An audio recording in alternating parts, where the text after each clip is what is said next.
Thalès, calculer une longueur, une autre rédaction et surtout place au calcul. Dans la figure ci-contre, les droites GI et FD sont parallèles. Donc je vais les marquer en vert. Information primordiale pour les conditions. Les droites GI et FD sont parallèles. Il y a déjà une condition de remplie. On nous donne des informations sur les longueurs. EI égale 4, il n'y a pas d'unité. ED égale 7.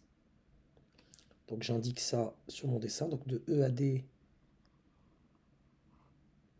je sais que c'est 7.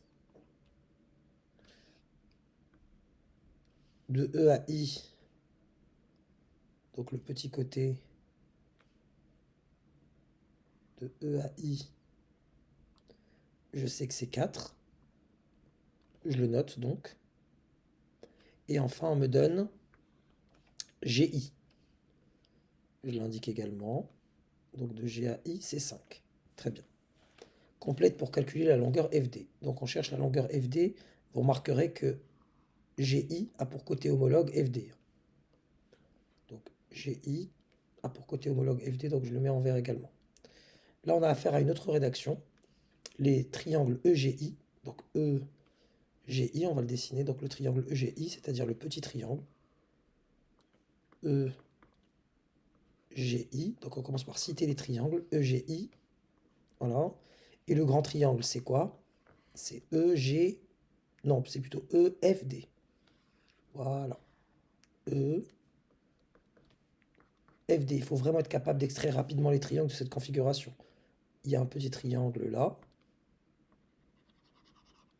Et le triangle tout entier. Bref, passons. Donc on a les deux triangles. Donc le deuxième triangle, c'est EFD. EFD. Le grand. EGF, donc on parle des points. EGF, EGF, ils sont alignés. Autrement dit, ils appartiennent à la même droite. Ainsi que les points E, I, D. E, I et D. Bon, les droites parallèles, on l'avait déjà indiqué dès le départ, donc c'est les droites GI et FD.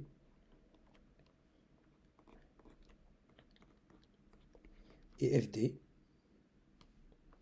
D'après le théorème de Thalès, d'après le théorème de Thalès, on commence déjà par me pré-remplir l'égalité des rapports. Donc EF, c'est, je l'indiquais en rouge, EF, il est là. Il a pour côté homologue dans le petit triangle EG, vous le voyez ici, EG. Donc je mets au-dessus, je mets EG. On remarquera que je n'ai ni la longueur EF ni la longueur EG, donc ce rapport ne me sera pas utile pour la suite. Je ne cherche ni la longueur EG ni la longueur EF et je ne dispose d'aucune des deux longueurs. Par la suite, on m'indique EI. EI, je l'avais colorié en noir. Donc EI qui mesure 4. Donc EI, il est là, EI, qui mesure 4. Son côté homologue dans le grand, c'est, donc EI, il est là. Son côté homologue, c'est ED. Sur ED. Enfin, on a ce que j'ai appelé depuis le début, mais c'est vraiment un terme pas du tout académique, la base de mes deux triangles. Donc c'est-à-dire la petite base GI, elle est là, sur FD, que je cherche d'ailleurs. Sachant que EI égale 4, donc EI, je peux le remplacer par 4. Il était là, EI, donc je le remplace ici par 4. ED, je l'ai également, c'est 7, donc je le remplace par 7 dans l'égalité ici. Égal à FD que j'ignore, sur GI, dont je connais la valeur, c'est 5.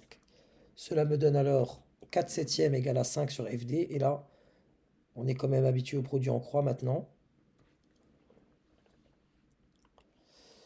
FD, donc FD fois 4, FD fois 4, c'est la même chose que 7 fois 5.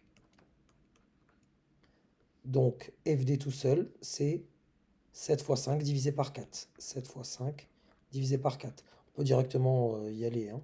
Donc ça me donne à la calculatrice 7 fois 5 divisé par 4, ça me donne 8,75. On peut directement le faire, hein, le produit en croix. Mais bon, là, on a respecté l'énoncé. Mais si on a cette égalité-là, 4 septièmes égale à 5 sur FD, je peux directement écrire donc FD égale